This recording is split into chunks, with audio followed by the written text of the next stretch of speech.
Vamos continuar então. Hoje nós vamos abrir essa pequeníssima série de mensagens de 2 encontros chamado Canta Minha Alma. Eu quero falar com você um pouco sobre adoração, e adoração num sentido que talvez não seja tão comum eu e você exercitarmos. Nós falamos muito sobre adoração, nós cantamos todos os domingos. Nós não cantamos somente nos domingos, quando nos reunimos como igreja e comunitariamente levantamos uma só voz, como acabamos de fazer, através de canções fortes, de declarações profundas, sobre quem é Deus e o que Ele pode fazer na nossa vida. Nós cantamos também às vezes no carro. Quem canta no carro aí? Levanta a mão. Tem gente que canta no carro, e principalmente quando não está acompanhado, né? É interessante, às vezes, quem mora em Águas Claras pega muito engarrafamento. De vez em quando eu parado assim, olho para o lado, tem alguém dentro do carro assim, enlouquecidamente cantando assim, como se estivesse num show. Quantos fazem isso dentro do carro? Ok. Ontem de manhã eu fui comprar um pão na padaria, e quando voltei tinha um cara caminhando na calçada assim, ó. E eu falei, esse cara tá maluco. Quando eu percebi, ele tava com um fonezinho de ouvido, tava curtindo alguma coisa ali.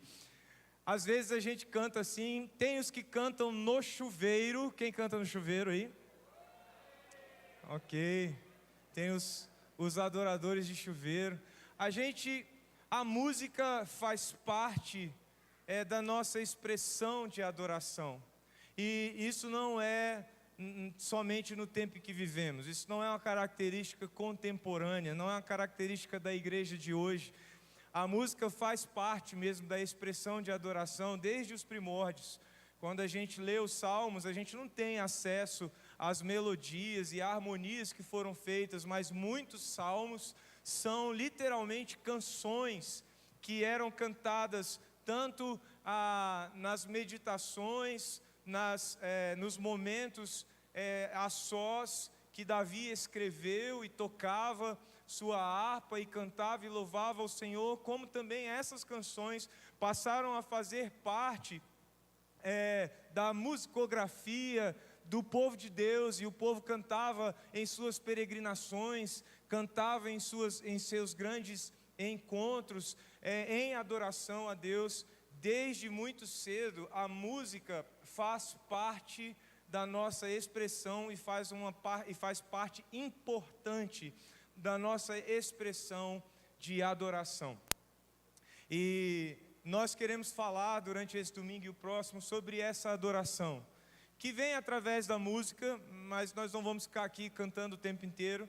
Mas eu quero trazer você para uma reflexão sobre uma adoração e uma motivação para adorar, especialmente na palavra de hoje. Uma motivação para adorar, que nem sempre é a motivação mais comum, seja no nosso carro, seja no chuveiro, seja nos nossos encontros. É muito comum nós nos reunirmos para adorarmos a Deus, e nesse ato de adoração nós experimentarmos ou buscarmos experimentar respostas que que nós buscamos, que nós desejamos ter de Deus para conflitos que nós estamos vivendo. Quantas vezes você cantando sentiu-se e foi de fato visitado pelo Espírito Santo de Deus, e através de uma canção, às vezes que você já cantou várias vezes, mas naquele dia, no seu quarto, ou no chuveiro, ou no carro, ou na igreja, aquela frase, aquela declaração entrou no seu coração como uma resposta de Deus para uma questão, para uma dificuldade, para uma batalha, para uma insegurança,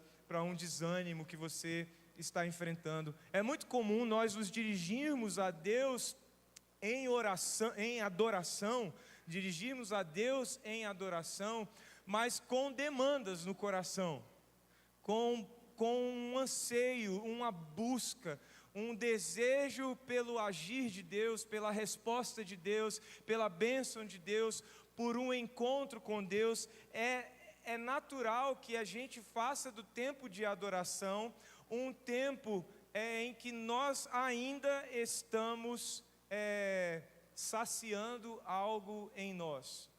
Mas não é tão comum nós transformarmos o nosso tempo de adoração não em um momento em que nós estamos querendo, buscando, desejando, suplicando. Não é comum transformarmos o nosso tempo de adoração em um momento exclusivamente de relacionamento, de dizer para Deus quem Ele é e o quanto nós o amamos, independente do que Ele faz, independente de entendermos ou não o que Ele faz, como Ele faz, por que Ele faz. Não é tão natural para nós adorarmos a Deus somente por quem Ele é, sem termos emendado, atrelado às nossas declarações, demandas, expectativas, pedidos, súplicas.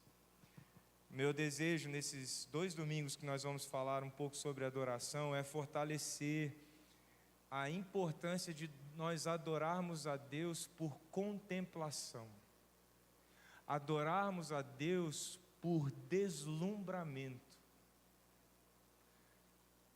Tente fazer esse exercício aí de refletir.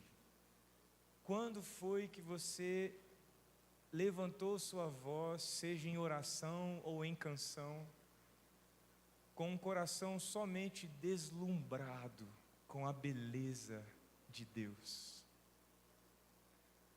com um coração somente tomado pelo desejo de declarar amor, rendição, entrega, dizer para Deus: Senhor, quão grande é o Senhor. Eu não tenho nenhum pedido, eu não tenho nenhuma expectativa, eu não estou aqui diante da Tua presença esperando nada, eu só estou extasiado por estar na Tua presença. É um exercício mais difícil, não é? Mais incomum para nós. É assim em toda e qualquer relação. Você já viveu aquele momento assim que a pessoa chega do nada e fala assim: eu te amo. E aí você pergunta: tá, o que você quer? É você falando ou você ouvindo? Mas a gente vive isso facilmente, né, nas nossas relações. Quando o filho chega: oh mãe, você está tão linda. Fala, menino, quanto custa? Já pergunta logo quanto que ele quer, né? Porque parece que nas nossas relações a tendência sempre é essa, não é? A gente sempre tem uma demanda, a gente sempre tem cordinhas amarradas nas nossas declarações de fé, de devoção, de amor, de dedicação. É assim com as pessoas, e cá entre nós, vamos confessar aí, gente, é assim também com Deus, é ou não é? A gente sempre chega, ou pelo menos assim, quase sempre, para não ser injusto, mas quase sempre a gente chega para Deus assim, ó, com a mão para trás e fala: Senhor, o Senhor é tão lindo, tão maravilhoso, o Senhor é tão grande, o Senhor é tão poderoso. Então olha só, essa lista que eu tenho aqui, dá uma olhadinha aqui, eu estou precisando. Adorar a Deus tem a ver sim com a gente saber que Ele é onipotente, e que Ele pode, e que Ele faz, e que Ele se importa, e que Ele te ama, e que Ele te livra, e que Ele te restaura, e que Ele visita a sua casa, a sua família, Ele visita seu coração. Mas é importante também desenvolvermos uma adoração em que as nossas canções saem somente de um coração deslumbrado, de um coração que diz: quão grande é o meu Deus, não importa como a minha vida está, Ele é grande. Não importa as respostas que eu ainda não tenho, eu só estou aqui deslumbrado com Deus de toda a glória, recebendo a minha adoração. Dr. Russell Shedd escreveu em seu antigo livro chamado Adoração Bíblica.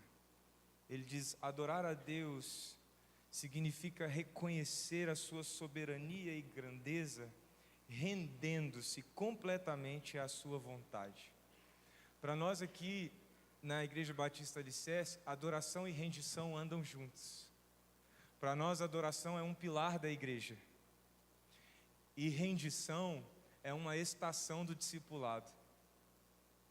Uma igreja precisa estar fundamentada na adoração. E todo discípulo precisa entender que tornar-se um seguidor de Jesus significa render sua vida, render sua vontade, render seus planos, render-se nas mãos daquele que tem o controle. E o Dr. Russell Shedd fala isso muito bem. Adorar significa reconhecer que Deus domina e reconhecendo render completamente a nossa vida à sua vontade e ao seu propósito. Hoje eu quero conversar com você e convidar você a um coração deslumbrado e rendido. É um movimento de adoração que talvez não seja o mais comum na sua vida e na minha vida também não. Talvez o movimento de adoração mais comum do meu coração e do seu coração é necessitado. Talvez seja esperançoso. Às vezes pode ser até desesperado. Também pode ser alegre, triunfante, cheio de gratidão. São movimentos de adoração, são motivações de adoração que nos levam a cantar. Gratidão nos leva a cantar, mas a necessidade também nos leva a cantar. As vitórias nos levam a celebrar, mas os fracassos também nos levam a dizer o quanto nós precisamos de Deus. Mas hoje eu quero puxar você para fora dessas inclinações que são mais naturais para mim e para você. Essas inclinações de celebrarmos quando estamos felizes, celebrarmos a Deus quando vivemos vitórias. E de também buscarmos e nos quebrantarmos na presença dEle quando estamos necessitados, quando estamos vivendo crises e chacoalhados pela vida. Eu quero trazer vocês para um lugar que é muito especial. E por ser tão especial, às vezes é raro na minha vida e na sua vida.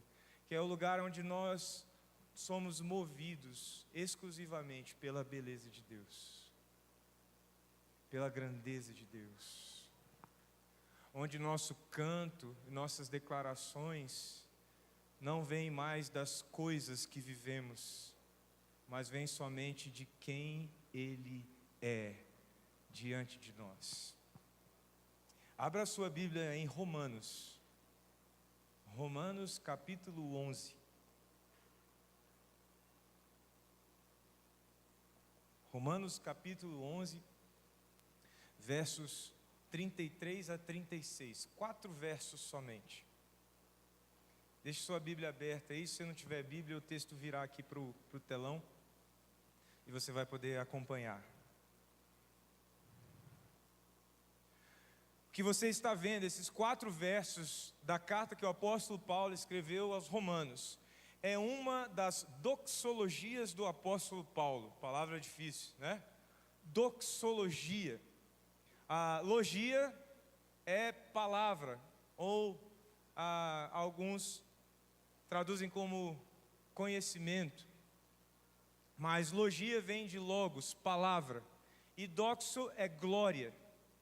Doxologia é usar palavras para declarar a glória de Deus. Quando nós falamos, essa é uma doxologia, nós estamos nos referindo a uma expressão registrada nas Escrituras, uma expressão que foi registrada com uma única intenção: glorificar a Deus por quem Ele é, por sua grandeza, por sua majestade.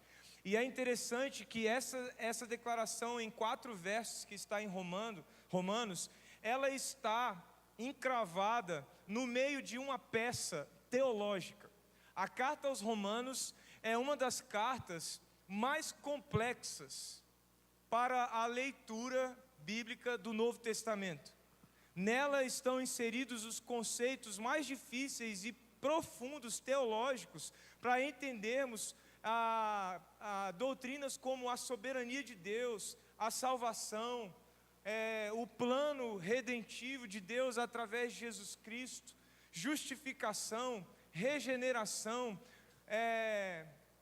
conceitos doutrinários estão inseridos dentro da carta de Paulo, e são conceitos muito teológicos que muitas vezes a gente lendo só na leitura devocional, a gente não vai acessar esses conceitos, a gente vai precisar de livros acessórios, de comentaristas, de teólogos que escreveram a respeito daquele texto, mas encravado no meio de um monte de declaração teológica e difícil às vezes de compreender, existem esses 4 versos. E é interessante como esses 4 versos dividem a Bíblia, dividem a carta de Romanos em 2 partes. A anterior é uma parte profunda, teológica, que fala sobre os desígnios, os propósitos, que fala sobre o plano de Deus. A parte que se segue após esses 4 versos é uma parte mais prática, voltada para como você vai viver essas verdades bíblicas no convívio com a igreja. É onde a gente encontra mandamentos recíprocos, por exemplo, alegrem-se com os que se alegram e chorem com os que choram. Nós vamos encontrar aí na segunda parte, a partir do capítulo 12 da carta de Romanos. Os teólogos dizem que estes 4 versos foram colocados aí porque o apóstolo Paulo, diante de tudo que ele escreveu antes de chegar nesse ponto, o apóstolo Paulo teve que dar uma pausa para respirar. E é como se o apóstolo Paulo dissesse assim: como Deus é maravilhoso, olhando para tudo que foi revelado, para tudo que foi revelado em Jesus Cristo, e antes de Jesus, olhando para um Deus que soberanamente operou através da história, para que seu Filho fosse revelado, e na revelação do seu Filho, a glória de Deus se manifestasse na terra. Que Deus maravilhoso! E o apóstolo Paulo para aí nesses 4 versos, não para dizer o que ele precisa de Deus, não para dizer para as pessoas o que elas podem buscar em Deus. Ele não para nesses 4 versos para continuar orientando para as pessoas, orientando as pessoas como elas devem se relacionar e entender o plano de Deus. Ele para nesses 4 versos só para dizer: Deus é tão grande que não há como compreendê-lo. Só há como nós nos deslumbrarmos diante da sua grandeza. Deus é tão grande que a única coisa que eu posso fazer é dizer: tudo vem dele. Tudo que eu tenho, só tenho por ele. E tudo que eu faço, só faço para ele. Vamos ler juntos o que ele diz aqui, nas palavras do apóstolo Paulo? Ó profundidade da riqueza, da sabedoria e do conhecimento de Deus! Quão insondáveis são os seus juízos, e inescrutáveis os seus caminhos! Quem conheceu a mente do Senhor? Quem tem sido seu conselheiro? Quem primeiro lhe deu para que ele o recompense? Pois dele, por ele e para ele são todas as coisas. A ele seja a glória pelos séculos. Amém. Hoje eu quero convidar você a uma reflexão, uma única reflexão que eu dividi em 2 partes, só para te ajudar a caminhar nessa direção. A primeira parte é exatamente essas perguntas retóricas, está fundamentada exatamente nessas perguntas retóricas que o apóstolo Paulo faz a respeito da natureza de Deus. O apóstolo Paulo está deslumbrado diante da grandeza de Deus. O apóstolo Paulo não sabe explicar como Deus fez tudo o que fez. Apesar dele ter escrito os 10 capítulos anteriores e boa parte do capítulo 11, tentando apresentar para as pessoas como ao longo da história Deus foi costurando os acontecimentos, as profecias e promessas registradas, para que em Cristo toda a glória de Deus se revelasse para a salvação de todo o que crê.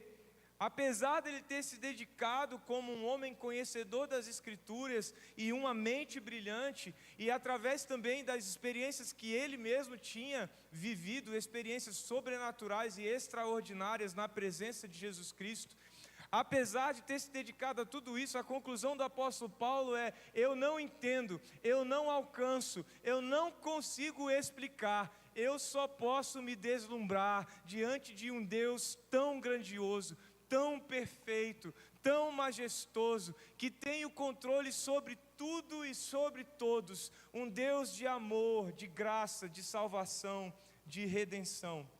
A única coisa que eu posso fazer é me deslumbrar diante da sua grandeza e me render diante da sua glória. E é isso que eu quero que você faça nessa manhã, que você, inspirado pelo apóstolo Paulo, se deslumbre com a grandeza de Deus e se renda à glória dele. Então, primeiro, minha adoração deve ser fruto de um profundo deslumbramento. O apóstolo Paulo para tudo. Eu falo para vocês que eu gosto de imaginar, né? Quando eu leio a Bíblia, eu gosto de imaginar as cenas. E aqui eu imagino o apóstolo Paulo escrevendo. E eu já tive uma sensação que talvez seja parecida com a que eu imagino que o apóstolo Paulo teve. De às vezes eu estar escrevendo alguma coisa, preparando um estudo, uma mensagem, e no meio daquilo que eu estou pensando e colocando diante de Deus e imaginando ensinar para as pessoas, eu sou tomado de alegria, de emoção, eu me deparo com a beleza daquilo que Deus está fazendo, que Deus está falando. E eu imagino o apóstolo Paulo assim, escrevendo, e de repente ele é tomado por uma gratidão, por uma alegria, por um júbilo, por uma percepção tão profunda da grandeza de Deus, que ele para de escrever e diz: meu Senhor, quanta riqueza, quanta profundidade, quanta sabedoria, como são insondáveis os teus desígnios, como são inalcançáveis os teus caminhos. O apóstolo Paulo começa a adorar esse Deus que é ao mesmo tempo perto, próximo, dentro, e ao mesmo tempo grandioso, majestoso, assentado num trono de glória. Ele para e adora, deslumbrado. Sabe o que é deslumbramento? Para ajudar você a exercitar esse tipo de adoração, uma adoração que não está buscando nada, só está reconhecendo, é você declarar que é imensurável o que Deus tem. O que Deus tem para você? Se eu perguntasse para você assim agora, o que Deus tem para a sua vida? Eu e você, na verdade, não sabemos. É imensurável. Há momentos, então, que no lugar de buscarmos o que Ele tem, que tal simplesmente reconhecermos que o que Ele tem é imensurável para nós? E simplesmente declararmos isso: Senhor, aquilo que o Senhor tem é incalculável, é imensurável. E eu te louvo por ser um Deus assim, que não cabe, que não se mede, que não se calcula. Deslumbramento é dizer, é insondável o que Ele faz. Quantos aqui podem dizer que entendem perfeitamente o que Deus faz? Nenhum de nós. E às vezes a gente fica inquieto porque a gente quer entender. Aí o nosso culto fica um culto nervoso, agitado. A nossa devocional fica uma devocional ansiosa, assim, alterada e atrapalhada por qualquer coisa que acontece ao nosso redor, porque parece que dentro de nós há uma inquietação com o agir de Deus, porque a gente não entende o que Ele faz. Por que não, então, pararmos de tentar decifrar o que Deus faz e simplesmente dizer: aquilo que o Senhor faz é insondável, e como é bom saber que o que o Senhor conhece, e o que o Senhor sabe, e o que o Senhor faz nunca vai ser algo compreendido por mim. Quando nós lemos a história do povo hebreu, a primeira grande desobediência do povo hebreu foi fazer para si uma imagem para adorar. Lembram desse momento da história? Moisés sobe no monte. E aí Moisés fica lá no monte. E Deus está na presença de Moisés, Moisés está na presença de Deus. O povo lá embaixo, sem entender, sem saber o que Deus está fazendo. E aí como é que eles ficam? Inquietos, tentando entender, tentando resolver. E aí alguém tem a brilhante ideia: vamos juntar os brincos, os anéis, tudo que tiver de ouro aqui, vamos derreter e esculpir um bezerro. Não sei se você já prestou atenção, mas nessa história, o povo hebreu, o objetivo do povo hebreu não era fazer um novo Deus. O objetivo do povo hebreu era fazer algo que representasse o Deus que tirou eles do Egito. Certo? Qual foi a última praga do Egito? Quem sabe? Pergunta de escola bíblica. Qual foi a última praga do Egito? Morte dos primogênitos. Como os judeus se livraram da morte dos seus primogênitos? Com o sangue. O sangue do quê? De um cordeiro. Tiveram que matar um cordeiro e passar o sangue nas portas. Qual foi a imagem que o povo hebreu fez para adorar a Deus? Um cordeiro. Eles estavam tentando fazer Deus funcionar na lógica deles. Moisés desapareceu, está lá, a gente não sabe o que está acontecendo, não sabemos o que Deus está fazendo. Quando a gente não sabe o que Deus faz, o que a gente faz? A gente faz. Esse é o problema. O nosso problema é esse, é que quando a gente não sabe o que Deus está fazendo, a gente faz. E quando a gente faz, dá ruim ou dá bom? Dá ruim. Deu ruim para eles. Eles fizeram, mas deu ruim. O que Deus quer de mim, de você, não é que a gente fique tentando fazer funcionar. É que a gente só reconheça que Ele sabe que o que Ele faz é insondável para nós. Então a gente só tem que ficar, deslumbrado com a grandeza dEle. Deslumbramento é também dizer que é inalcançável o que Ele conhece. É dizer: eu não sei, Senhor. Eu não sei, mas o Senhor sabe. Eu não sou capaz, mas o Senhor é capaz. Eu não tenho, mas o Senhor tem. Então, o que eu faço? Eu só vou te adorar, sem me preocupar. Eu só vou te adorar, deslumbrado por poder estar na tua presença. E há vários salmos que nos ajudam a fazer isso. Se você quiser anotar, anota aí, porque pode servir para você, seu tempo com Deus. Salmo 36, versos 5 e 6. O teu amor leal, Senhor, chega até os céus, a tua fidelidade até as nuvens, a tua justiça é como as mais altas montanhas, os teus juízos como as profundezas do mar. Tu, Senhor, preserva tanto os homens quanto os animais. Aqui o salmista está dizendo, o Senhor é grande.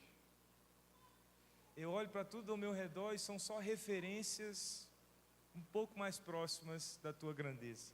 Salmo 92, verso 5. Como são grandes as Tuas obras, Senhor, como são profundos os Teus propósitos. Salmo 145, 3.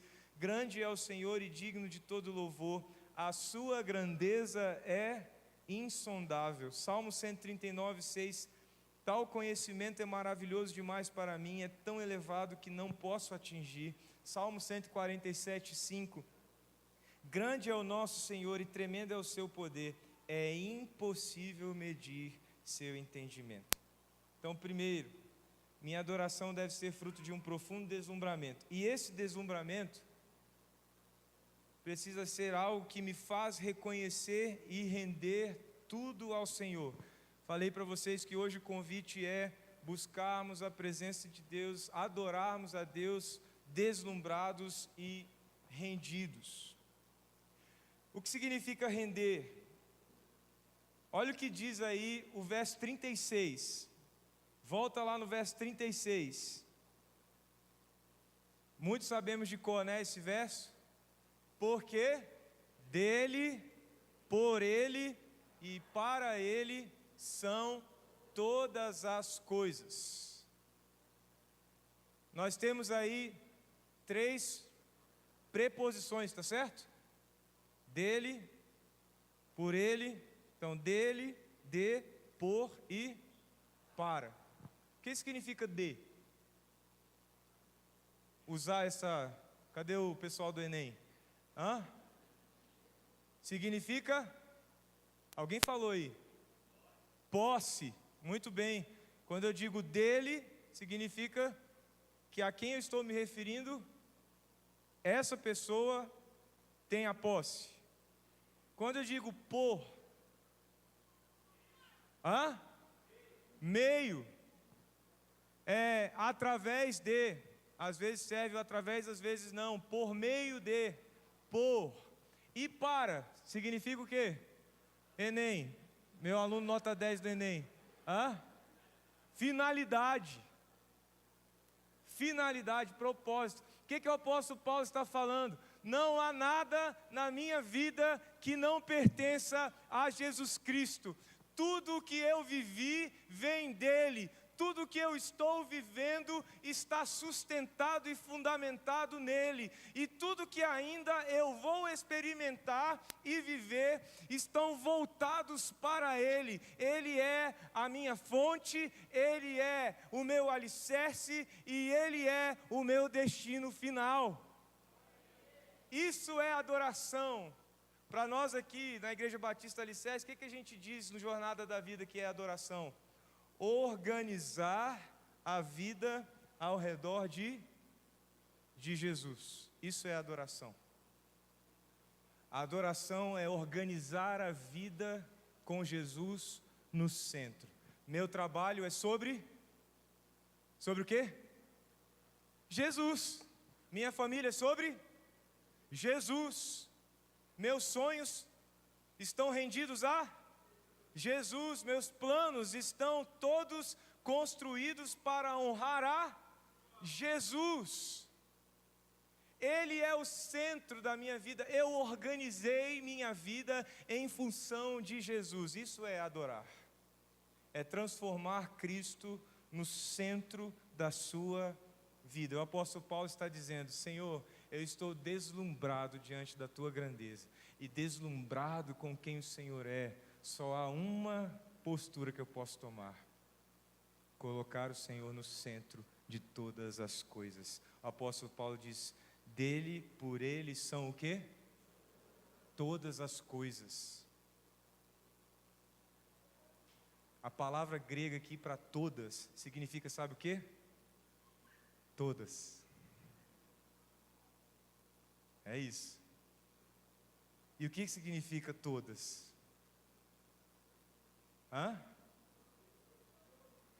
Enem, o que significa todas?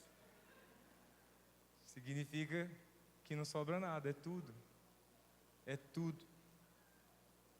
a gente escova o dente para a glória de Deus. O apóstolo Paulo está dizendo: Senhor, toda a minha vida vem do Senhor, é vivida no Senhor e é voltada para o Senhor. A Ti seja toda a glória por todos os dias, até que os dias se acabem. E para nos ajudar a declarar isso no nosso tempo com Deus, ouça esses salmos. Salmo 24, verso 1 e 2. Do Senhor é a terra e tudo o que nela existe, o mundo e os que nele vivem, pois foi Ele quem a estabeleceu sobre os mares e a firmou sobre as águas. Nós precisamos aprender a adorar somente com essas afirmações. Dizer: Senhor, eu não vim buscar nada, eu só vim dizer quem o Senhor é. Mulheres, digam: não é bom quando o seu marido chega para você e diz: você é linda, e sai, e acabou. Ele não quer nada, acredite, ele não quer nada. Eu sei que é difícil, mas às vezes, e somente às vezes, ele não quer nada. Ele só quer dizer: você é linda, e pronto, e sai, e joga o microfone assim, ó, tá, e sai. A gente precisa ser assim com Deus. Senhor, eu não vim pedir nada, só vim dizer que o Senhor é maravilhoso, que eu amo, que minha vida é toda tua, Senhor. E vamos embora. Salmo 33, 6. Pela palavra do Senhor foram feitos os céus, pelo sopro da sua boca tudo o que neles há. Salmo 145, 10 a 12. Rendam-te graças todas as tuas obras, Senhor. Os teus fiéis te bendigam, eles anunciarão a glória do teu reino e falarão do teu poder, para que todos saibam dos teus feitos poderosos e do glorioso esplendor do teu reino. Salmo 115, 1. Não a nós, Senhor, não a nós, mas ao teu nome seja dada a glória, pelo teu amor leal e pela tua fidelidade. Eu gosto do final desse aqui, ó. Salmo 50, 10, 11 e 12. Todos os animais da floresta são meus. Isso é a declaração de Deus através do salmista. Como são as cabeças de gado nos milhares de colinas. Conheço todas as aves dos montes e cuido dos insetos do campo. Se eu tivesse fome, precisaria dizer a você? E olha o que Deus diz: pois o mundo é meu e tudo o que nele existe. Meu desafio para você e para mim também, desafio para nós hoje, é nós abrirmos nossos lábios para cantar, para orar,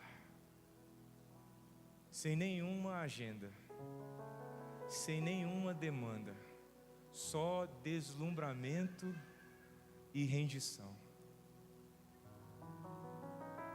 Porque minha adoração deve ser isso.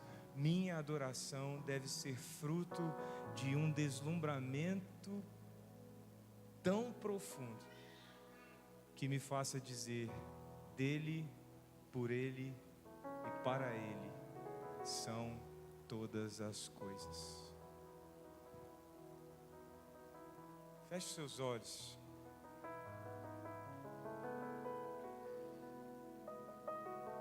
E a minha pergunta para você é: como é que você pode repetir nas suas palavras as palavras do apóstolo Paulo? Como é que nessa manhã você pode dizer: Senhor, quão grande é o Senhor, quão insondáveis são teus pensamentos, teus caminhos.